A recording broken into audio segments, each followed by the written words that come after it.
JD's Jukebox stands for all the women in my life, actually, past and present. So, JD, the apostrophe, the S, the J in the jukebox, all these letters, other than the X, are women who are very important or have been very important part of my life. And also JD is one of my favorite drinks, so I guess it works on all counts. Let's start with jazz. A lot of people probably like it, don't like it, but I think so. A commercial one which everyone should listen to if they're getting into jazz is the very famous Miles Davis, A Kind of Blue. That's actually a record which everyone should have or listen to. Prog rock or psychedelic rock, however you want to define that space of music. A big one is Pink Floyd. You can choose the album of Pink Floyd. A lot of people have a favorite of Pink Floyd. I think so, probably mine, which has changed over the years, also of Pink Floyd, probably now is Animals. Funk and soul, if that's a genre which people are interested in. One of the very new bands, I would not say new, but probably 10-15 years. A band, a DJ duo out of UK. They're called the Allergies. They have probably now 3-4 albums, and a couple of the albums I do have it here.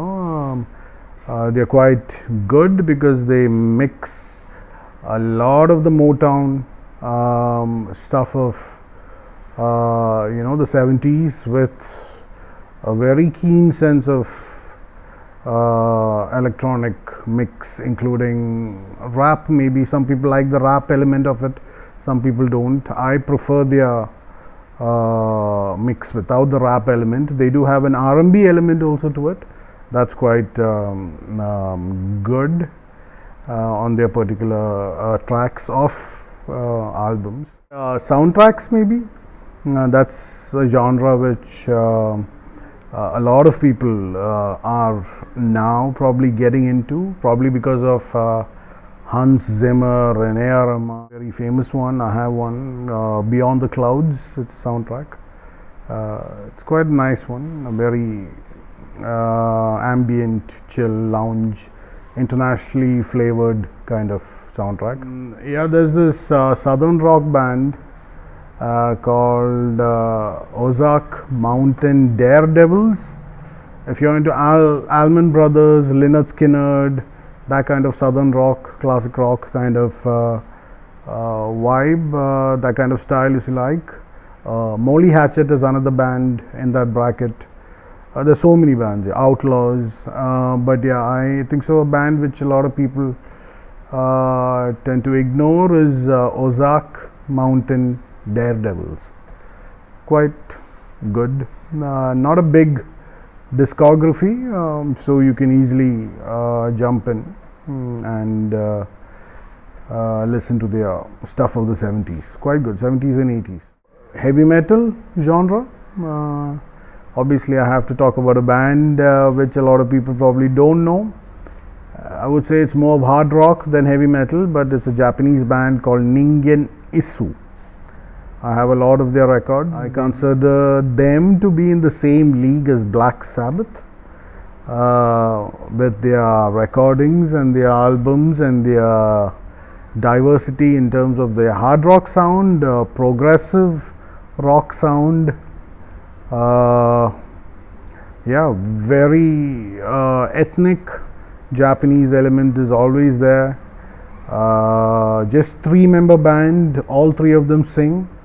3 instruments, the bass, electric guitar and drums. All the 3 members, yeah, take turns in singing lead. So a great band if you can withstand Japanese vocals. We can talk about the rock space of the 90s, say indie rock, 90s alternative rock, so grunge. A band called Jimmy Eat World. It's in the alternative metal, new metal, emo.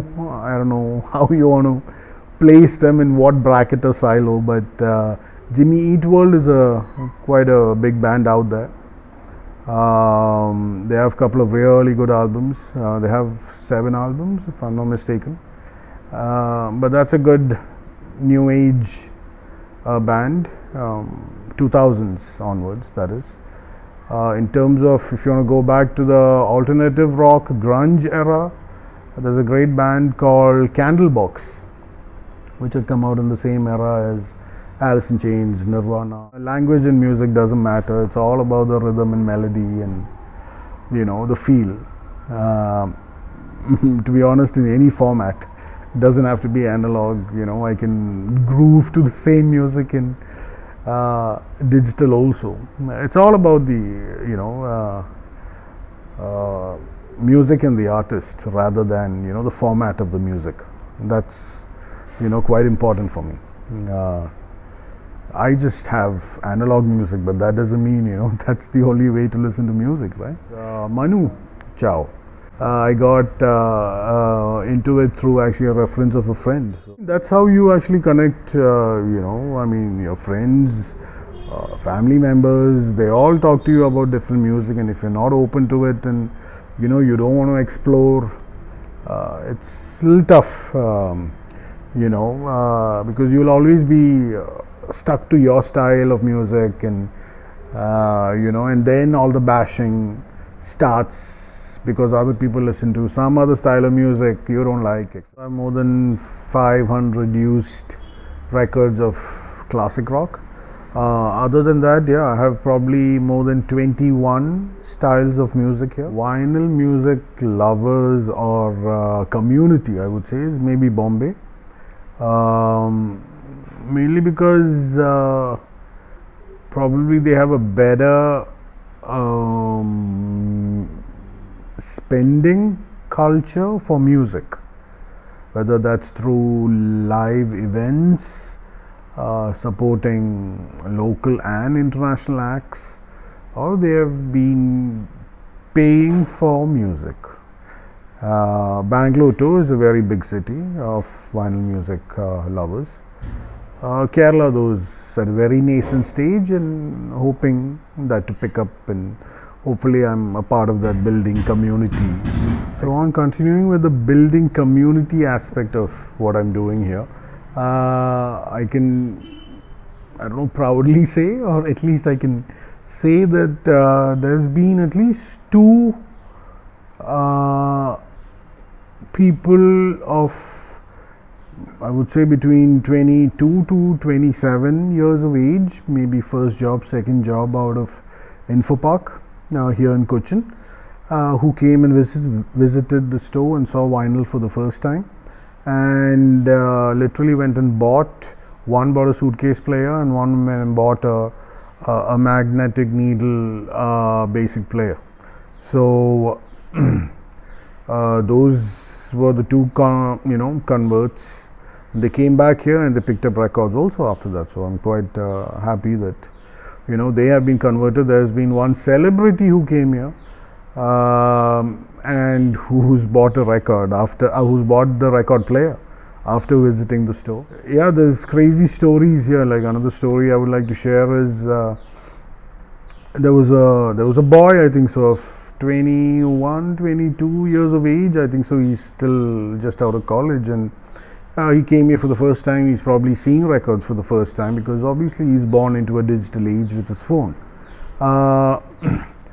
So he saw the records and he was so overwhelmed with it. He spent maybe half an hour here, and then he reached the rap section.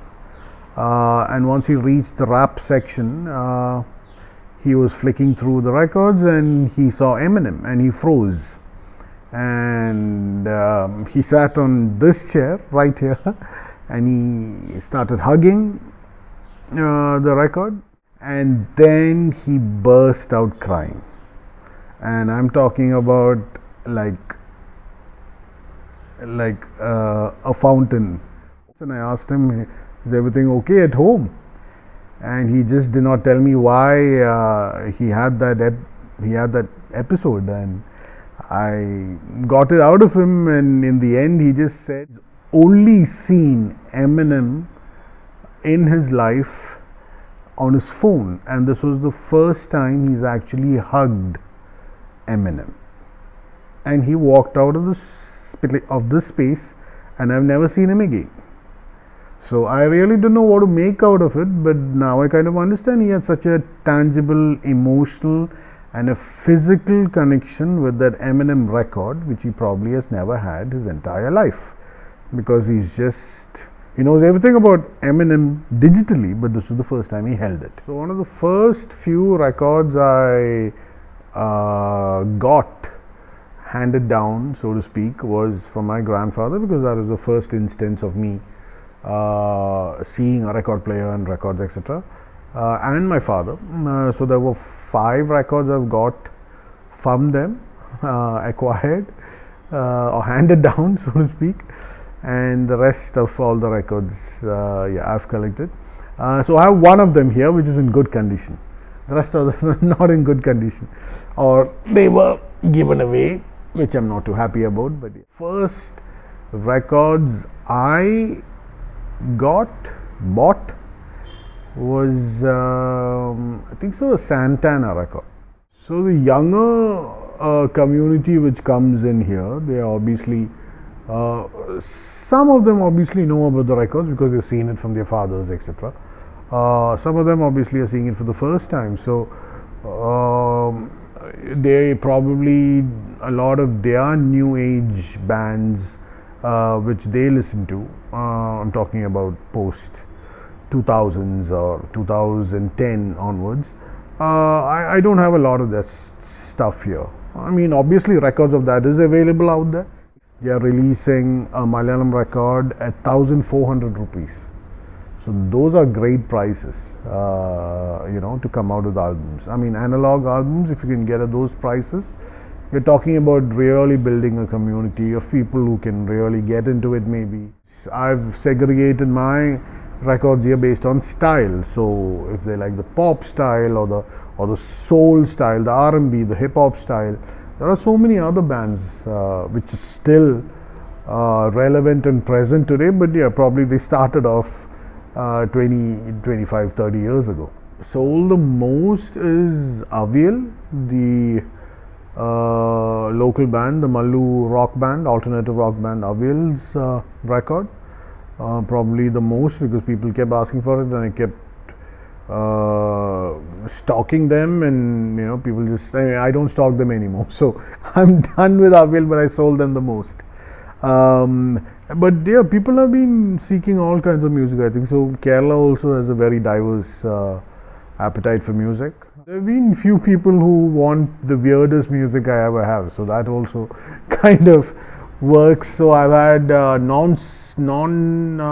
non-music records, like Halloween records, like the old school vintage sound effect records, which were used of past. Now you can get everything digitally, but in the 70s and early 80s, everything was on records. People seek out John Coltrane, albums of John Coltrane. People seek out Herbie Hancock's individual albums, Quincy Jones, a few musical directors, producers, soundtracks, their kind of stuff. Of course, Ennio Morricone is a big ask. I think so. I don't have any more. I think so. I might have only one more left of the Italian composer. Then there's been a lot of inquiries for rap stuff. So unfortunately, I still have a few copies of Eminem, but yeah, I think so. I have one more copy of Kendrick Lamar. Will there be a future for physical format of music? Yes, there will be. Just like books, I feel. A lot of people still love reading physical books. The feel of a book, the smell of a book.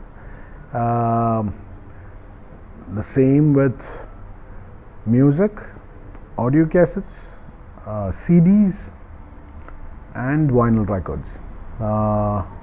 They will always be there. Maybe a small niche community compared to all the digital streaming users out there. But hey, if you want to get emotionally involved with any artist or music on album, you might as well have a physical medium with you, because it's not only about what you listen. An artist comes out with art, and all the people who've ever owned an audio cassette or a CD or a vinyl record knows the art in music, written for that particular album by the artist.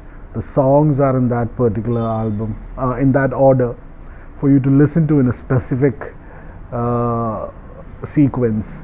So I guess as long as that still is out there and there are artists willing to come out with music in album format, people might still buy and connect with music, not only emotionally but physically too. So my contingency plan of the records for my afterlife, when that happens, so it's, see, there's a lot of records here. These all are my personal records too. I have a lot of records at home. I'm trying to limit it to 1,000 records, which are records which I will probably listen to during my lifetime. The rest of the records is what I'm willing to share and help the community grow, because I know when I go up, I'm not going to take all these records and go, right? So until then, I have a personal set which I'm quite happy with, and that number hopefully I'm looking to build up is 1,000.